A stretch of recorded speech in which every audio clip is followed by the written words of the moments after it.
उसके बाद एक फ्रॉड आदमी पार्टी आई, इन कॉलोनियों के निवासियों के साथ विश्वासघात किया और उन्होंने 2016 में चुनाव में आने से पहले इन्होंने फ्रॉड करके फिर एक नई बात बनानी शुरू कर दी।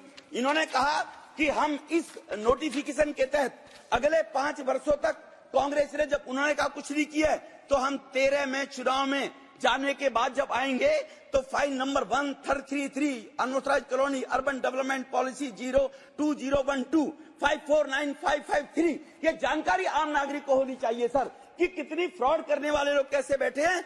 895 अनियमित कॉलोनियों को पास करने का ढोंग रच दिया और इसी institute Kejriwal institute of line technology and fraud management जो कंपनी है केजरीवाल की, इनकी जो स्थापना हुई, जिनके डीन केजरीवाल साहब हैं, इस डीन साहब ने 15 में 70 वादों में 56 नंबर पर, जो मैंने पहले बताया, 1 वर्ष के अंदर मैं कॉलोनियों को नियमित कर दूंगा। आज तक सर्व कॉलोनी नियमित नहीं हुई है। अब मैं माननीय मंत्री जी से एक निवेदन करना चाहूंगा सर, इस पे इतनी मेहरबानी और 40 लोगों के पास कर दो। पीएम उदय योजना के लिए 2019 में हमने प्रोटेक्शन उनको दे दी। जिसका व्यक्ति का वहां प्लॉट है, एक कमरा बना हुआ है, उसका मकान बना हुआ, उसकी रजिस्ट्री डीडीए कर दी। लेकिन अब अगर मैं उसको बनाता हूं तो उसको अनऑथराइज माना जाता है और एमसीडी और एचएम डिपार्टमेंट के लोग उनको बुक कर देते हैं और वहां अवैध तरीके से उगाही होती है। इस प्रोटेक्शन डेट को सर एक 30 सेकंड में सर, इस प्रोटेक्शन डेट को सर बढ़ाकर अब 2014 की बजाय इसको 2022 कर देना चाहिए, क्योंकि मैं उस प्लॉट का मालिक तो बन गया, मैं उस कॉलोनी में रह रहा हूं, वही 1739 कॉलोनी का पार्ट है, लेकिन मकान मैंने 18 में बनाया, एक्सटेंड उसको किया है, तो वो मेरा अनऑथराइज है, उसको एमसीडी बुक कर देती है और उसको डिमोलिशन करने पहुंच जाते हैं। यहाँ सुविधा शुल्क की मांग की जाती है और हम जब बात करते हैं तो कोर्ट का ऑर्डर है, क्योंकि कोर्ट की अदालत के आगे आदेश के खिलाफ ही सरकार ने इनको प्रोटेक्शन देने का 2014 के बाद में काम किया है।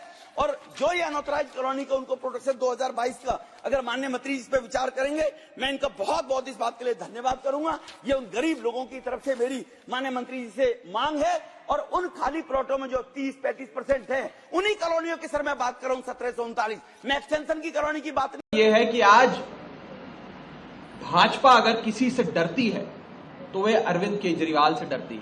वो अरविंद केजरीवाल को कमजोर करना चाहती है। मुझे तो लगता है कि सोते जागते इन लोगों के सपने में सिर्फ अरविंद केजरीवाल जी आते हैं। और जहां तक सस्पेंशन का सवाल है, it was a black day in India's democracy. और मैं ये नहीं कहूंगा कि कुछ सांसद सस्पेंड हुए, मैं बेबाकी से यह बात कहना चाहता हूं कि लोकतंत्र सस्पेंड हुआ, डेमोक्रेसी हैज बीन सस्पेंडेड।